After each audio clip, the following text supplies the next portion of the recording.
So I want to say shalom and welcome to all of you, our dear community members. We're delighted to have members here from three different institutions partnering together from the 92nd Street Y, from Central Synagogue, and from Park Avenue Synagogue. So bruchim habayim to all of you. Bruchim habayim to you, Professor Alon Tal. Thank you for joining us today from Israel. I'm Karin Lagziel, if we haven't just yet met, and I'm the Upper East Side community shlicha emissary working on strengthening our connections to Israel through information engagement and most of all reference to one another. So this event is a part of the series Israel Today and Tomorrow, where we discuss the hottest topics on the public agenda in Israel to stay connected, informed, and together to continue making a difference in areas which we deeply care about. As individuals and communities, we have all been through a tough year, to say the least, that repeatedly proved to us that we're codependent and connected. From COVID-19 to natural disaster, we know that action of one of us impact on all of us. Sometimes the said could be said for countries. Because of its modest side, Israel environment problem are largely transboundary. So we're going to talk a little bit about that. And I would like to welcome our guest today, Professor Alon Tal. Together, we will like to explore the environmental implication of the Israel-Arab conflict. How might the environment provide a bridge to bring different parts of the Middle East together? And if all of this is not enough, we would like to also see how all of this might connect to the coming Israel elections. If you don't know, Israel is going into the fourth elections very soon, and we'll talk more about that. So I want to start by welcoming Professor Alon Tal and telling you who our guest is. So Tel Aviv University researcher and veteran Israeli environment activist, Professor Tal founded the Israel Union for Environmental Defense, Israel's leading green advocacy organization, and the Arava Institute for Environmental Studies, regional centers for Arabs and Israelis. Between 2010 and 2013, he served as the chair of Israel Green Party. Haaretz newspaper selected him as the country's most effective environmental leader, and Israel Ministry on Environment gave him a Lifetime Achievement Award only at the age of 48. In 2005, he was the winner of the prestigious Bronfman Prize, an international humanitarian award. Today, he chairs the Tel Aviv University Department of Public Policy. And last week, he was announced to join the Blue and White Party, headed by Benny Gantz, the leading opponent to Benjamin Netanyahu's party, the Likud, in the last elections. So, Professor Tal, thank you again for joining us. And I'd like to start by asking you, how does a boy from North Carolina becomes one of Israel's leading activists, environmental activists? Well, thanks very much for having me, Karen. I think when we all look at the maybe we hope will be some silver linings to come out of this horrible and challenging COVID year. The ability to have these kind of conversations and to use our new technology is really one of them. So I'm really delighted to be here and welcome everybody from the Park Avenue Synagogue and all the partners. And thank you so much all for coming. Now, how did somebody from North Carolina get engaged in Israel's environment? Well, first of all, I'm a second generation environmentalist. My father, when I was growing up, ran the analytical chemistry laboratories for the US EPA down in North Carolina. I also grew up in a family, it was a fairly Zionist family. And from a very young age, it was clear to me that I loved North Carolina, but since I only had one shot, it seemed like I wanted to be part of this grand adventure that was happening on the other side of the world back in the homeland. So really finished high school when I was 16, and then I went over to Israel and started thinking about what I could do. What did I bring with me as an Israeli as an American to Israel's society? And at the time, Israel's environmental movement was really in a very, very nascent stage. And so it seemed after I finished law school there, I decided it was maybe wise to come back. And I was very lucky to study the environment at the Harvard School of Public Health. I had some wonderful classmates, including Eric Ruder, is with us today. So that was an extremely important step forward in terms of my grasp of the problems. And then I came back to Israel. And since that time, I actually defined myself as something of an activist trapped in the body of an academic. But I am very, very, I should say, happy with the decision I make. My assumption was that something about this young, crazy state of Israel that is a little bit less ossified than the American society, which I left. And it's really true. In Israel, you sort of hang up a shingle and say, I'm going to, try to change society. And sometimes you actually do. And I think I've been very fortunate to have wonderful friends and colleagues over the past 30 years when I've worked in Israel's environmental movement who have been, and I think together we've made a difference. Thank you so much. It's a good start. So to understand a little bit what we're getting into, a small and kind of giant question to start us off is what are Israel, maybe the Middle East, leading environmental challenges today? We also know that during COVID-19, we saw pictures from around the world how we are reversing some of the effects from seeing like dolphins in the Venice Canal to seeing ibex running around in the south of Israel. We both want to learn about the challenges and also maybe what's the impact of COVID on the region. Well, those are like three really important questions. So let's start with the first one. First of all, what I believe to be Israel's most challenging environmental problems may not be what the publics did. We've done some research recently to try to understand what Israelis perceive as compelling environmental risks. And surely what I would consider the most significant ones are not on that list. It depends what your criteria are. The problem of open spaces and loss of biodiversity, I find, because of the irreversible nature of these challenges, really are ones that keep me up at night.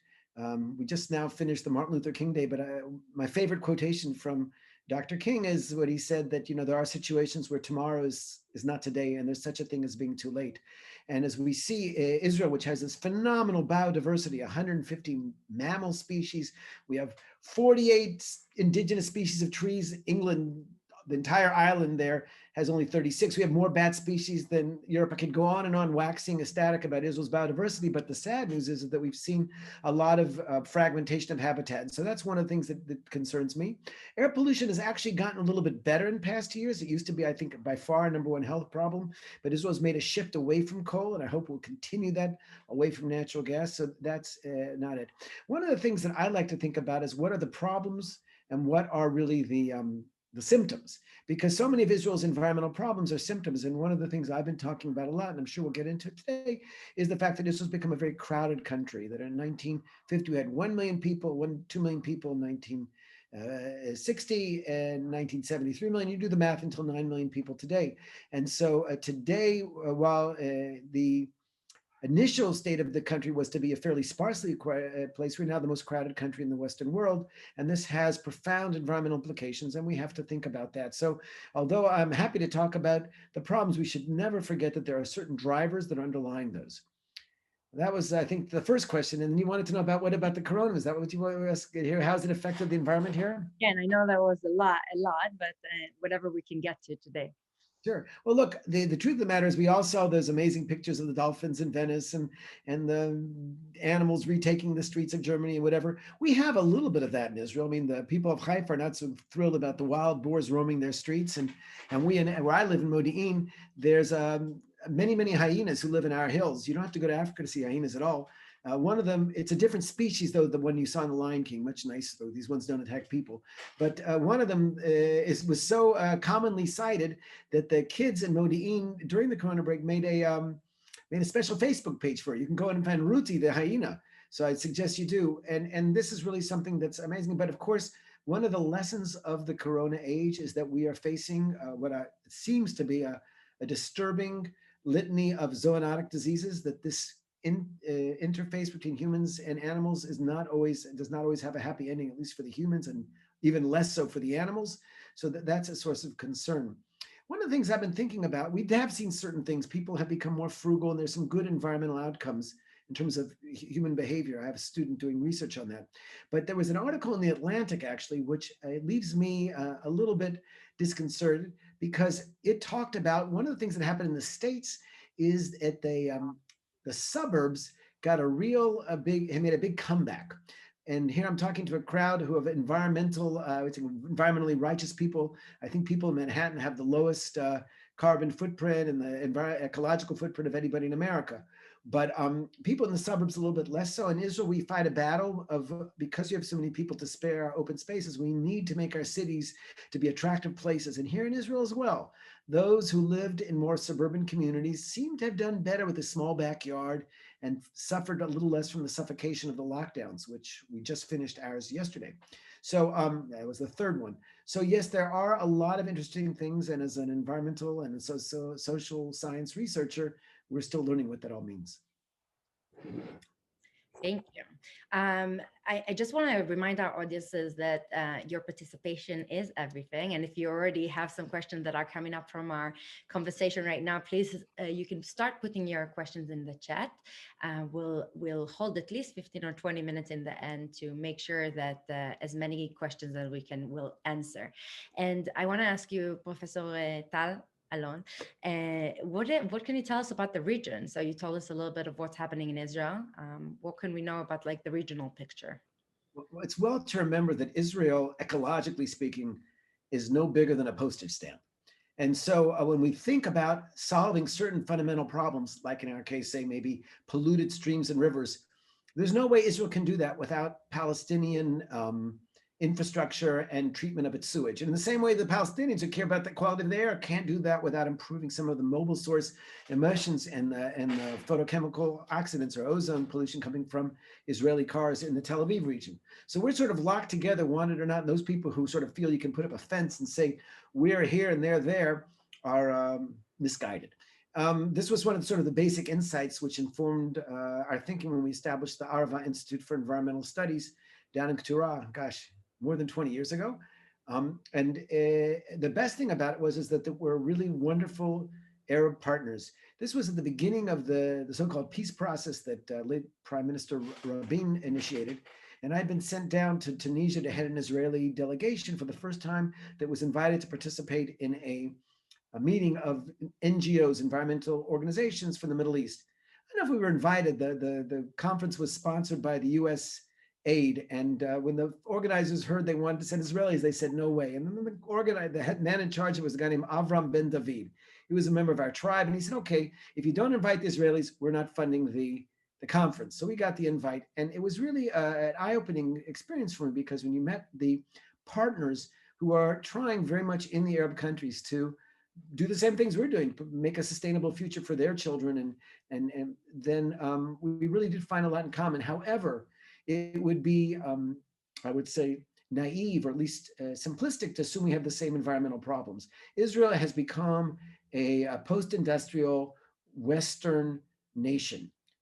Jordan has a, per capita GDP of around 5,000 or 6,000 people. If you live in the city of Amman, you get water maybe 8 to 10 hours a day. And God help the family that doesn't pick that water and put it in a cistern on the roof, because they're not going to be able to do a lot of showering during the week. Israel, of course, has maybe some of the best water management programs in the world. And everybody comes from Arizona and California to learn how to do it. So Israel's ability, I think, our problems are different, but our ability to assist our neighbors is greater now than it ever was before. And perhaps later we'll talk a bit about desalination, but that's one example in Jordan, which faces such a water crisis. I believe Israel can be part of the solution, which would not only be an environmental solution, but this is a potentially politically destabilizing factor in the King Abdullah's kingdom, that so many people have a lack of basic water security. And Israel, which produces copious amounts of water from the Mediterranean Sea, can certainly help.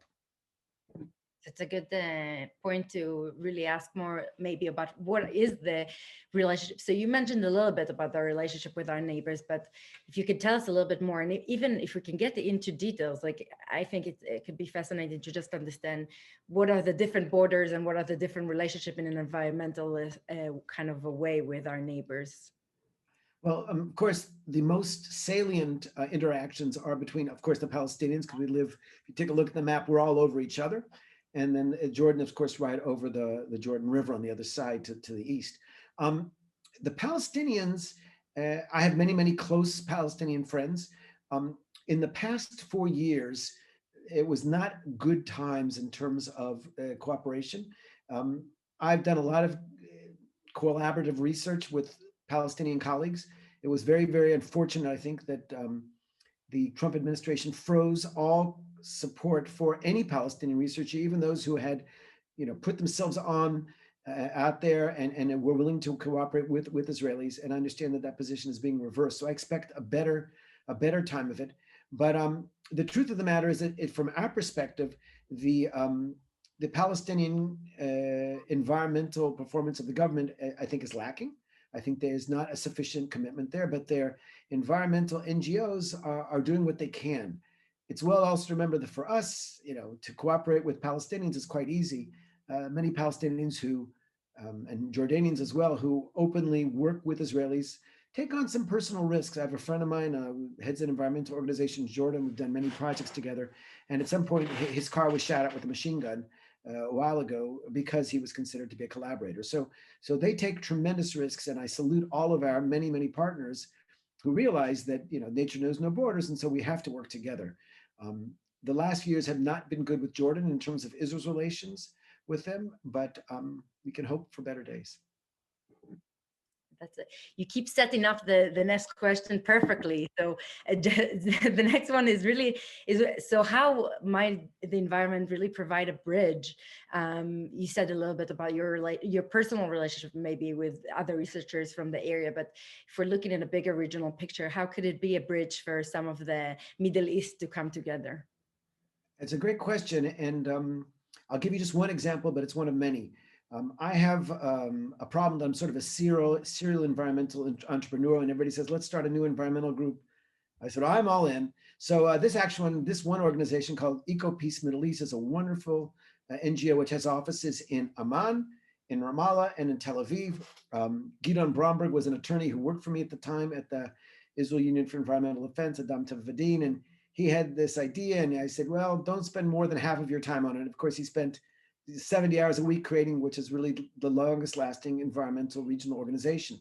And the EcoPeace plan, I'm still on the board. I've been from the start. And the idea is what they call the water energy nexus. Think of it this way. Jordan, as I mentioned, has this incredible water crisis, probably the most water scarce country on the planet. Israel has not a lot of land, only 22,000 square kilometers, and we lose about 21 square kilometers every year to buildings. So we don't have a lot of land, and we want to have a energy policy which is sustainable, which is responsible, which actually leads us to the same kind of zero emissions vision that President Biden has recently presented to the American people. So how are we going to have the kind of energy infrastructure that we want, especially if we're going to be producing all this desalinated water, which is very energy intensive? And so the idea is, well, they have a lot of land in Jordan. Jordan is 4 times larger than Israel. The United Arab Emirates, our new pal, also is 4 times larger. Saudi Arabia, 100 times larger than Israel. Couldn't they take some of these somewhat, I don't want to call them desolate, but empty dry lands and desert regions, put up solar panels, export electricity to Israel, and we would give them water in return? It makes a whole lot of sense. And to the extent that we can make our infrastructures interconnected and create a certain codependence, I think it's the best way to ensure a harmonious future for all the parties in the region. So that's just one area where Israeli water, Arab, Jordanian renewable energy, that could be a huge game changer environmentally and in terms of geopolitically as well. Wow. I find it fascinating because as I grew up in Israel, obviously you could hear by my accent, and we grew up on the idea that Israel is drying up, that there isn't enough water, and we saw those commercials all through my childhood, and morally to leave a tap open in Israel is not a thing that you should do. So I wonder how this actually comes together with what you're saying now, that we should provide water to others. That's kind of blows my mind. I'll tell you a story. When my youngest daughter, Zoe, was, I think, in 3rd or 4th grade, I was washing dishes. And she comes up to me and she says, Abba, what are you doing? And I said, well, Zoe, I'm washing the dishes now. She says, no, what are you doing? And I went, I see what you mean. Well, it's like this. Me and your mom, we have this egalitarian marriage. She does the laundry and I do the dishes. She says, no, Abba, they taught me at school that you do not run water when you wash dishes because the kinneret is going empty. So why don't you have yourself a little tub there of water and dip the dishes and save the water? What's going on? You're the environmentalist. And I said, this is the happiest day of my life. I finally got something for all my tax shekels that I paid into the education system. She learned something valuable in school. So yeah, you're right. We do have quite the ethos here. And one of the concerns we have, of course, is a sort of moral licensing hazard, which you might have with desalination, because if you can produce as much water as you want, really, of course, you have the carbon footprint, but in terms of water quantities, we're never going to run out of desalinated water. And so all of a sudden people, I'd yell upstairs, hey girls, the shower is a bit long there, the Kinnetic's going empty. He says, no, we have desalination now. And so this is the question, how do we who preach the gospel of sustainability all those years, that the space shippers has limited resources, all of a sudden adapt to a new hydrological reality? So I understand your angst, and it is something which we're all dealing with. Good problems, but it's a problem. Good problems. So it's a good maybe move to ask now what does the public attention in Israel is going for. You just were announced that you're number 11 in the blue and white party to run to the next elections, and I'm wondering if you could tell us a little bit of what does the public in Israel care about. What is the blue and white agenda in those topics? And anything that you care maybe personally to promote in the next elections if blue and white comes in numbers like we're expecting. Okay, well, so first of all, according to all the polls we've done, the sort of interconnected, but the two issues which Israelis most are concerned about that are sort of classic environmental problems involve sort of mobile source air pollution and traffic jams and everything around those kind of issues. So I would say sustainable transport is the number one concern of Israelis, and they link it to the problem of the morning gridlocks or whatever. In running our campaign, in fact, this morning we came from our fourth. The campaign just began, but I'm working very closely with Alon Tal, our Minister of Agriculture, who's a very green politician like me. But we try to find, there's no trouble to find them, the dozens of communities in Israel which are fighting to preserve open spaces near their communities. We've started in Jerusalem planting trees at the so-called Reches Lavan, the White Springs area on the edge of the city, which is a gorgeous forest and springs, which is supposed to become a 5,000 person housed neighborhood.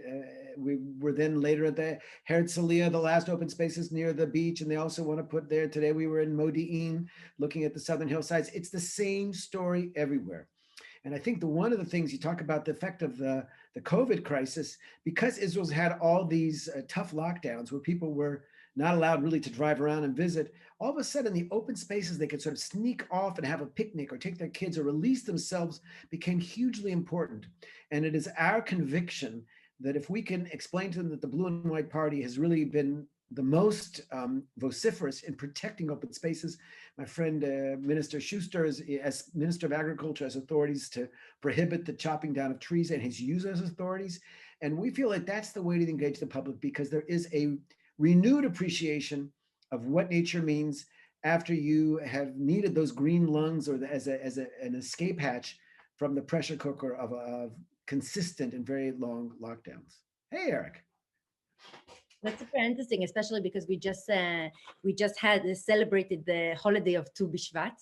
Actually, when we were planning what's the topics that we want to, a few months back, when we were thinking of like kind of the topics, it was like, how do we also relate it obviously to the Jewish calendar, always important, and what's happening in Israel. And I want to ask you a question, and then we're going to have it open to our viewers to ask a few additional questions. I know we kind of like touched on so many other topics. We didn't solve the problems or the issues in the Middle East, and didn't fully maybe talked about all the ways in which environment could play a role. So I hope our audiences kind of take us forward with those topics as well. But I want to ask you about the subjects of like planting a tree in Israel. We know it's been a tradition for years that during Tu BiShvat, maybe we plant a tree in Israel. And I want to ask you if that idea, concept, with the way I think we still have here in the Jewish community as well, is still relevant today in Israel. It's more relevant than ever, Karin, and I'm so glad you asked. So first of all, if any of our viewers have a problem with insomnia, I'd like to recommend a book I wrote about 4 years ago called All the Trees of the Forest, The History of Israel's Woodlands from the Bible to the Present. 2 or 3 pages, you'll be sleeping in no time. But I find this to be a fascinating topic. And really, I have spent over 12 years now on the board of the international board of the KKL, the Jewish National Fund. And I'm now chairman and deputy chair of the organization, representing Blue and White. It's a political organization at the end of the day. But I do think it's important, if not for no other reason, because of the carbon sequestration. We all know that there's going to be a lot of things we have to do as humanity to get a better atmospheric balance. And one of them is to bring carbon out of the atmosphere through the trees. And Israel doesn't have a lot of land, so the amount of carbon we can sequester may be limited. But the way we a forest and find ways to plant trees in extremely modest rainfall, 200, 250 millimeters, is something the world doesn't know how to do. And one of the things I'm trying to do, if there's anybody out there with friends who's philanthropic and is looking to Africa as a challenge, I really want to take the incredible expertise of the Jewish National Fund in foresting.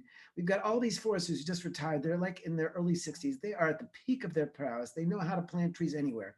If we could send them down to Africa and help those countries to really make that great green wall and start seriously sequestering carbon, become part of the solution instead of the problem, it would be a wonderful Israeli contribution. So I want to throw that out. But I want to tell one thing: if we're at a synagogue function, it would be inappropriate without just a touch of Yiddishkeit.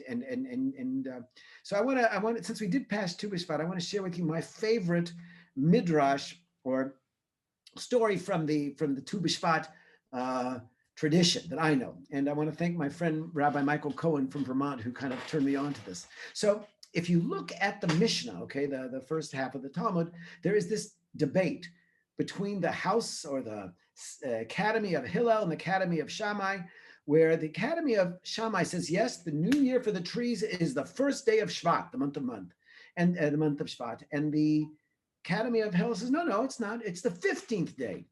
And at first blush, this seems like just another of the hair-splitting and somewhat annoying legalistic debates between these two communities. Of course, Hillel is going to win. We know in the end it was the 15th, Tet Vav, Tu BiShvat. But in fact, maybe something more profound is going on. What am I talking about? In Israel, we have two seasons, actually. They said there's four, but it's really the rainy season, which starts at the end of Sukkot and goes all the way to Pesach, and then we have the dry seasons afterwards. And that's the way it is in the Bible, and that's the way it is now. Maybe climate change will shorten our winter up, but that's the two seasons.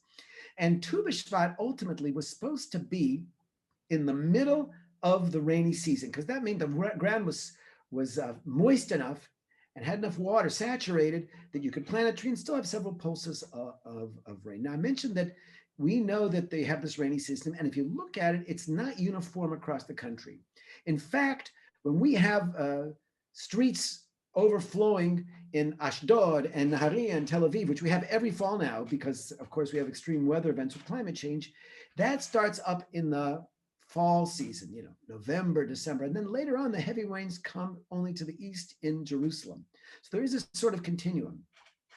Now, why does this matter about Tu BiShvat? Because if we're thinking about it, we can't really understand the Bible and the Talmud unless you come to Israel and see for yourself the ecological meaning. So what happened here is that in fact, the Academy of Shammai was located on the coast where the rains start early. So for them, the middle of the rainy season was the first of Shvat. On the other hand, Beit Hillel, the Hillel communities up in the Judean hills where the rains come later. So actually the debate is, where is the spiritual epicenter of Israel? Is it in good times, city without a break, Tel Aviv, or is it the more somber and spiritual Jerusalem? And I guess in this round, the Hillel school wins it, but debate still continues in modern Israel today. Where is the best place to live and what's the best life? But the point is that these are kind of insights are possible, and Tu BiShvat is just one of those examples. Thank you. Alon, I'll just tell you, I'm looking now in the chat and people have asked us to slow down a little bit. We're going into so many topics and so many things, and people want to get everything in. So we'll try to do that. I also want to tell you that captions are available for this program. You can click down there, live transcript, icon, and select show subtitles. So that might help as well. And now we already have some questions in the chat, and we're going to start with that. If you did not ask your question yet, you still have time. So please don't be afraid to be engaged and to be with us. So we mentioned before the population density in Israel. And we have a question about what could be done to move people out of the Merkaz, from the center of Israel, to the periphery in an ecology-friendly way. Well, this is indeed one of our great challenges. Of course, I'm a big advocate of zero population growth, and I hope we can reduce our birth rates. But even if we move to the ideal of 2.1 children per family, it would take at least 40 or 50 years before Israel's population stabilized. And in the meanwhile, we have to make sure that the quality of life is high. Now, Israel has this very asymmetrical geographic situation. 60% of the land is the Negev and the desert, but only 7% of the population lives there. And so moving people down to the south is really an environmental, I think it's almost an axiom. It's axiomatic. We need to do this. And here I can make a shout out to my good friends at the US JNF that have been, I think, almost obsessive in the good sense of the word about prioritizing their resources to increase settlement in the Negev and provide opportunities there, economic opportunities, quality of life opportunities, because that's really where we have to grow. Now, Israel, when it was first founded, had a policy of prioritizing the Negev, but those were very different times when immigrants could arrive from Morocco at the port in Haifa, and they would throw them on a truck and saying, "Oh, we're just sending you in." They'd end up waking up in Yerucham, way down in the Negev. Thank heavens those days are done. Israelis decide where they want to live, and so we must create a lifestyle and opportunities, economic and residential opportunities in the Negev, which are compelling. Beersheba, Israel's southern city, has to be the next Phoenix. It has to become the biggest city. That's clear. And it could be. It's got a great university. I was on a faculty there for 10 years. The train is pretty fast if you want to, every so often want to get to the north. But most of all, we need to change the way people look at the Negev as sort of a wasteland, as a place that really is a land of opportunity and a lovely place. And that is it's both an economic challenge and it's a social challenge, but it is also, like you said, an ecological one. To say on the topic of Beersheba, that as a former student in my first degree and in my master degree in Beersheba, that really happened, like through seeing like how the iTech park has grown there, and the amount. We even took our last Park Avenue trip to visit in the area. There's a lot going on in the south of Israel, so Israel has made some progress. Made some progress there. Um, we have a question about Israeli government energy policies that have hindered. Let's give the people who asked the question credit, so we can acknowledge them and engage them if we need to. Okay. So if you don't want to get the credit, you can send the questions to me personally, and then I'll know that it's. So Eric Ruder asks, can you comment about the Israeli government energy policies that have hindered the advancement of renewable energies, and what initiatives can be undertaken to reverse it? That's a terrific question. And here we've seen really dramatic change in the last few years. So for much of Israel's history, we relied on importing fossil fuels. From most of the past 30, 40 years, it was coal that fueled the Israeli electricity system. We all know that coal has the heaviest carbon footprint, is most polluting. And although it is a very bad time for me to say anything nice about a Likud politician, we have had the benefit for the last 5 years of an energy minister from the Likud, Dr. Yuval Steinitz, who I think I'd call him almost a friend at this point. And Steinitz smelt the coffee, or the sulfur dioxide, if you will, from the power plants, and decided he needed to do something about it, and has phased out basically coal within the next 3 or 4 years. In fact, at the last convention of the climate convention in Madrid, but UN gathering, Israel is actually honored as the country that has made the most dramatic retreat and phase out of coal, which is very, very important. Of course, the problem is that rather than going from coal leapfrogging directly to renewables, we've become increasingly dependent on natural gas. And I think that's what Eric, who knows a lot about Israeli environmental reality, was getting to. And so, yes, indeed, we are now, most of our electricity comes from natural gas, which is much better in terms of urban air quality, but it doesn't solve our global greenhouse contribution. In other words, greenhouse gas contribution. We have to realize that there was a bit of optimism that natural gas was much, much cleaner than coal in terms of its emissions for global warming, and it's not.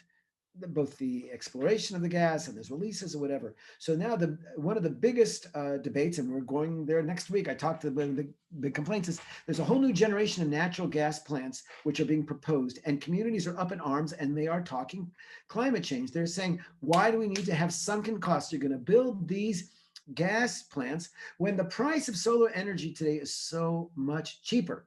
And so the big debate that's going on, Steinitz says, okay, he was in Paris, we committed to 17% renewable energy. The government just upped it to 30, but the Minister of Environment, Gila Gamliel, said, no, we should be at 40% by the year 2030 of renewable energy. And I want everybody to know that Israel, which had pitiful performance, only 2%, 3% solar, is now up to 9%. That makes us actually the second highest percentage of solar electricity in the world. Only Honduras has more, just so you should know. And we're going to way past them once we get to the 30 and 40%. The question then becomes, where do we put all the panels? We've already mentioned this problem of open spaces. And of course, I believe that importing from the Arab world will be good, but that might take a little bit of negotiations. The question is, can we really bring Israeli rooftops into production? Can we put solar panels over all the parking lots and the fish ponds and all these kind of things, and show a little bit of Israeli ingenuity and chutzpah so that we can be this? There's this whole notion about agriculture and solar panels to bring them together. That's they call it agrovoltaic is the hottest thing, because we have a lot of ways. So there are things we need to do. So that's the big debate. Incidentally, just as sort of a caveat, I know in the United States, there's a tendency to see the environmental issue as a polarizing one, that maybe the Democrats are pro-environmental and Republicans are anti, but the two people fighting, should we have 30 or 40% more, are both Likud politicians. Now, of course, blue and white politicians are even greener than they are, but this is a good indication, and I think a very healthy one, that thank heavens, all people of all political strains in Israel understand that we have only one land of Israel, and we all want the air to be clean, and we all want to be good global citizens. And so I think some of the best environmentalists have come, an ultra-Orthodox member of Knesset, Rabbi Gafni, passed two of the most important environmental laws. So you really can't stereotype in that respect, and thank heavens that that's the case. Thank you. We actually have a few more questions on the subject. I want to share with you and our audiences that last month we had the pleasure to interview Joseph Abramovich to talk a little bit about in the south of Israel and seeing what's the transformation that Israel has gone through the last Captain 10 years. Sunshine, only one and only Captain Sunshine. He's a close friend. So it's another question on the subject, and if you kind of already answered it, that's okay, and we'll move on. But the question is Israel creating wind solar farms? But the second part of it is there a financial incentive for companies to do so? So I think I dodged Eric's real question, was, are we removing some of the obstacles? So first of all, I want to say that the past, or the outgoing chair of the Knesset Environment and Interior Committee, Miki Chaimovich, did some very important things in that position. We passed some legislation. For example, you used to be taxed if you put solar panels on your roof, your property taxes went up, okay? And this was like a huge thing. Why would I invest in solar? I'm going to pay more taxes. And we canceled that, okay? And that's extremely important. So there are some, the incentive is now today's economics. I was today in a meeting with the president of Tel Aviv University, and the faculty has a green council, and we're saying you should take all the money in your reserves and just make the campus solar. It's the best investment you can make. You'll get 10 years, 10% return on that. Within 6-7 years, you're going to turn Tel Aviv University into a clean electricity generator. I'm not sure he bought in, but if there are any donors out there to Tel Aviv University, please write the president and tell him that you support the faculty's demand for more solar on the roofs. But there is a sense. Now, here is the thing I want to share. If we're already in an advanced seminar, because if you had Yossi Abramovich, you guys already know everything about Israeli solar. I'm going to make this a little more complicated, because I just want to say that we might have some different audiences, and we always like to start from fresh and to make sure we're all in the same page. So you'll have to catch up quickly then. But here's my concern, okay? And it's something that Steinitz raised with me, and there's something to it. Look, right now, when we talk about making Israel, we hope, will be 100% solar by 2050, and certainly 40%, we have a problem, because not only does the sun not shine at night, so we're going to make unbelievable storage. There'll be more storage in Israel by 2030, within 10 years, than all of the world today, according to the present plans. And where's that going to be? And what are we going to do with all those lithium batteries, which themselves pose a hazard and only last 7 or 8 years? So we're all thrilled that Tesla cars drive, I don't know, from Los Angeles to San Francisco and back today, and we have a real improvement, but it's not enough, and that's something that gives us pause. And in general, what will happen if we make this incredible commitment to solar energy? We build all these solar farms. The Negev becomes this ugly mass of panels. Some people could say it's beautiful, but only in certain degrees. And then all of a sudden, hydrogen becomes the latest thing, or we have some other new breakthrough, and we're stuck. I mentioned sunken costs and solid waste or whatever. I'm not sure with the I should put it, the climate crisis, which forces us to give us 10 years to avert the kind of 2-degree temperature increase, which would set us into climate cacophony. We have to act now, and we cannot, it's damn the torpedoes, get the renewable energy in place, and God bless the new Biden administration, which is prioritizing this, and God bless Israel's government, which is starting to get to it as well. But there are concerns in a country that has very limited open space, and the open space we have is iconic. I have a doctoral student working on wind turbines, and wind turbines make a lot of sense in a lot of places because you can do them in certain hours of the day that you can't get solar energy in. They take up a whole lot less space. They're getting really tall and really efficient, but you put a solar. I'm in charge of forestry for KKL. We're discussing what we're going to do in our forest. People want to put giant wind towers there and turbines, and people say, that's not what we want to look at. We want to look at green trees. We don't want to let's look.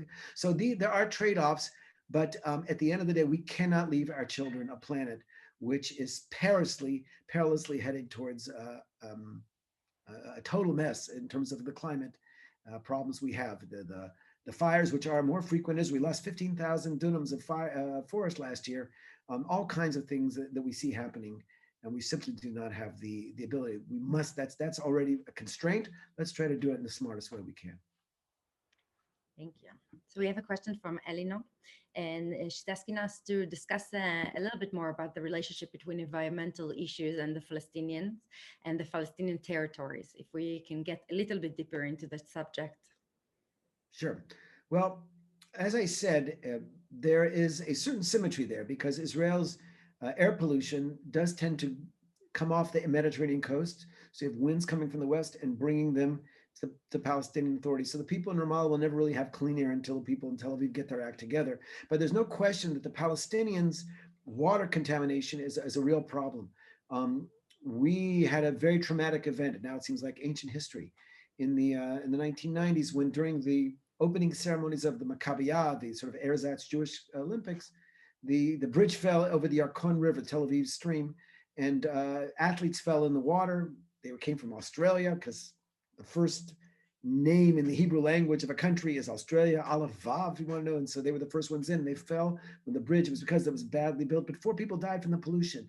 And as a result, that Israel made a huge effort to upgrade its sewage. And we do have, I think, pretty good sewage treatment now compared to where we were 25 years ago. But it doesn't matter because the Palestinian authorities upstream and Nachal Kaneh, the Palestinian stream of the Palestinian Authority is incredibly contaminated with all kinds of organic wastes and loadings. And so, you can clean all you want, but if you don't have the Palestinian infrastructure in place, you're not going to make real progress. So that is, I think, very, very important that we do that. We have had, I think, we had some good years in terms of cooperation. The last ones have not been good. And I think we could do much, much better. The truth of the matter is that the Palestinian economy is much weaker than Israel. And I think that in the same way that Israel's finally starting to provide Pfizer vaccinations and trying to help the Palestinians with their COVID challenges, we should be doing the exact same thing, building the people of Gaza a good sewage treatment plant, giving them the clean water they want, because I think those are the kind of confidence building measures that we need to move us beyond the present deadlock and enmity. Thank you. I want to ask you, is any of the steps that you mentioned now are in the political agenda of Blue and White? Is it part of when you look at the environmental issues and what you're bringing into the campaign of the opponents to the Likud party, are you bringing those kind of subjects in through the environmental aspect as well? Well, I surely am. They haven't put a muzzle on me yet. And so in fact, today we had a meeting of the candidates and they said, you need to be more outspoken because unfortunately in the past, there have been several parties with green candidates in key positions. And if you look around, unfortunately, none of the other, at least not those that are competing on the center left block with blue and white for votes, have any green candidates. Years ago, we founded, you mentioned the Green Movement, Israel's Green Party, but unfortunately, the Green Party did not find a larger party that was wanting to adopt them. And so they kind of stayed out of the election, knowing that they wouldn't have enough votes to cross the threshold. So it's kind of on me to raise those issues, and hopefully that'll be a yet another reason to vote for blue and white. Here's a shout out for those of you who have opened up the Times of Israel. Go into the blogs. I wrote a wonderful blog this morning, and it's now up already about why I decided to run with blue and white. Has a bit of environment there, has a lot of other issues. I don't think you want to turn this into political form, but if you want to, if there are any voters out there, I'm happy to explain the many, many reasons why our party, I think, is the most deserving of your support. Thank you for that. We spoke a little bit, and I do want to tell our audiences that we have a few more minutes together. So if you have some follow-up questions to any of the subject, I know we really had only a chance to dig kind of shallow on some of the subjects, but if you have any follow-up questions, we still have some time together, so you're welcome to do so.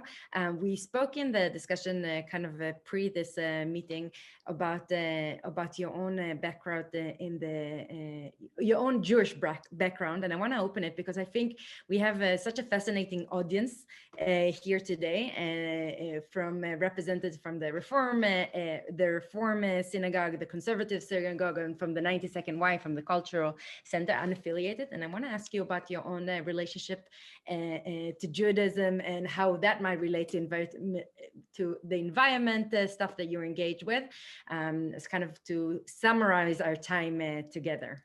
Sure.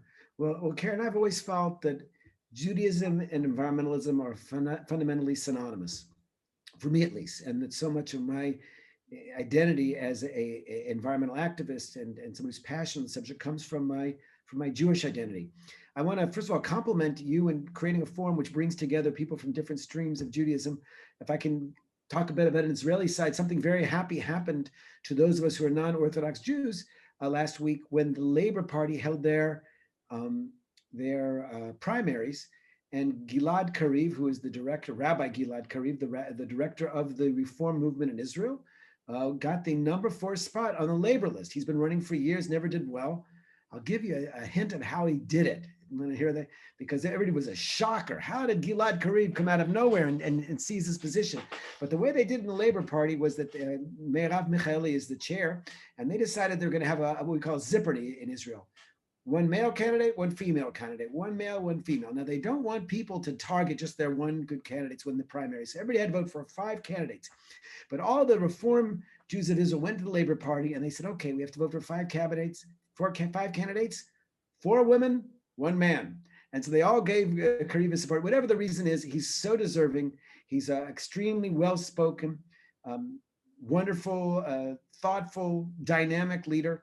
And as a conservative Jew who doesn't go to the Reform Synagogue, but some of my best friends are, I was thrilled, and I wrote him a letter as such, how I finally felt that I had a religious leader in the Knesset who represented my ideas. And I think this is a landmark moment for the conservative and the Reform movement in Israel. So I'm going to congratulate Gilad here. And for those of you who support Merkaz, if it's the conservative movement Zionist party, or if it's the Reform Alternative Artsenu, this really matters, and these kind of support from America. But I do believe I have 2 daughters who were the chairs of the Noam, which is like USY in Israel. So we're a hardcore family in that respect. I grew up in a conservative synagogue, and I really do believe that as more and more Israelis become aware of the many different ways there is to be Jewish, there's a growing excitement. I know that in our synagogue, we started, and it was mostly sort of former Americans, and now we are so outnumbered by Israelis, and the best ones are what we call datlashim, datim l'shavar, those people who used to be Orthodox and now are a little less so, because they are just champion Torah readers. They just fly. They have a competency that we can only dream of having. I want to tell you all a story from my daughter, actually. My daughter Zoe is a soldier in the Israeli army. And like I said, she was the chairwoman of the Noam movement. She was 16. She was the national president of Israel's USY, whatever. And when she went to the Nachal, it's a army unit. She was a combat infantry soldier, but she went with kids from her youth movement together. And they decided that they want to pray on Friday night because that's what they do in the youth movements. And the synagogues and Israeli bases said, we don't really let women and men pray together. And they said, you know what, that's cool. We'll just have our ceremonies outside. And the Israelis in these combat units, most of them whom are secular, the vast majority, thought it was really cool. And it became this thing to do. When they were stuck on the base on a Friday night, everybody came to the Friday night services. Fast forward, last year we had the Eurovision contest in Israel where all the singers came around and tried to present their songs for the future. Okay, so Zoe's unit was supposed to get out that weekend, and they were crushed when they were told, nope, we're expecting that there might be unrest among the Palestinians to embarrass Israel. So we're sending you in your, crack combat infantry soldiers. You have to go help be on the West Bank to make sure there's no problems there. So they were stuck there at a settlement, which was an Orthodox settlement. And when they mentioned that they wanted to have their services, the people said, we really don't like men and women playing together. We'd ask you not to have those services. So they discussed, they said, we're guests here. We're not going to make waves, whatever. All of a sudden, my daughter Zoe gets a phone call from a guy who says, hello, this is the battalion commander. She didn't even know his name. And she didn't know he was, he's her officers. I mean, the army, it's very hierarchical, 5 levels higher. And she said, oh, hi. And she thought she'd done something wrong. She was going to go to jail or something. He said, I heard that there has been a request asking you and your fellow soldiers, because now all the secular ones are into the praying too, and not to hold services. And she said, well, yeah, that is true. They'd ask us, and we don't want to make trouble, so it's really okay. He said, no. Tell them that if you do not have services, I am pulling you guys out. They can deal themselves with the Palestinian security situation.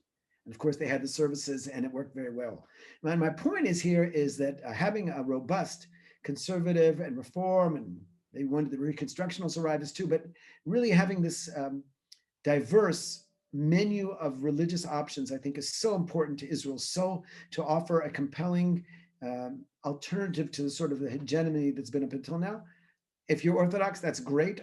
My best friend on the KKL board is ultra-Orthodox, represents the Haredi party, Eretz HaKodesh, but really we need to find a way in this land of Israel to create the religious freedom. So linking this up to the environment, we all know that diversity is the only real strategy for a sustainable future. That if you plant monocultures, they're all going to get eaten by pests. And I would think that even in religious belief, it's always been the case that I mentioned the Hillel and the Shammai debates. It's always been a diversity of opinions. The Talmud is nothing but a series of arguments of different views. And that's our strength, because different people have different views, and we encourage that kind of diversity to reach the truth. And so hopefully this kind of diversity, which will only grow in Israel, it's a challenge politically, but I think it also is an area where American Jewry has a unique role in supporting us and giving us inspiration and halachic decisions if you're conservative, whatever the reason is, because we really do share that common commitment. Wow. Thank you. So first of all, I want to, at this point, before we kind of wrap up, thank you for this wonderful hour and this wonderful journey of kind of hearing about your own personal connection to all of this, to the regional picture of the Middle East and how environment can play a role here. And I want to ask you if you want to leave our viewers with any kind of final thoughts. And what would you like our the nice audience that we have here from all 3 places in the Upper East to be kind of going home with? Well, first of all, I'm really thrilled that so many people could take off their lunch hour and dedicate it to Israel's environment. We in the environmental movement have you could call it an adage or an axiom which says, think globally, act globally, but act locally. But I always felt that in Judaism, it's actually backwards, that we all should think locally and act globally. What do I mean by that? And that is that, when we think about Judaism, I mentioned how important the state of Israel to understanding the Bible. And when you're sitting spent a couple sabbaticals in New Zealand. And when you're sitting in New Zealand, and it's summertime and you're celebrating Hanukkah, it feels weird, okay? And there is something about the land of Israel which is so very important. And when we think about the Jewish calendar, it's very much linked to the local Israeli conditions. However, wherever you are, you need to act globally, and synagogues need, wherever they are, need to be part of the wonderful environmental movement. If you're in New York City, you've got Chazon, which is an amazing inspiration to all of us, and does so many creative, interesting things that we learned from in the Israeli environmental movement.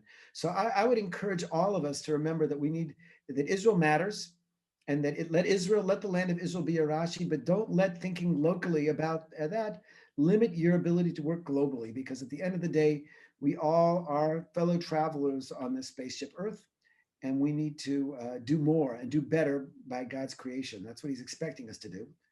And I think people made these environmental problems. People can solve them. That's a very Jewish message, and it's actions that matter more than words. Wow, what a beautiful message to conclude our conversation. How we started also with kind of the idea of we're all connected, and if anything else, this year proved it more than ever. Thank you for being a part of it. Thank you for all of you for taking the time to join us. I want to remind you that this is a monthly event for Israel today and tomorrow. You can sign in through Park Avenue Synagogue, Central Synagogue, or the 92nd Y. We're looking forward to see you next month as well. Toda Alon, and maybe Come to all. Israel. Get your shots and come to Israel soon. We're waiting for you. Alvai, Alvai, Amen. Have a nice day, whether if you're in New York in the snow or in Israel, and maybe in kind of a hotter weather. Toda lekulam. Shalom. Bye-bye.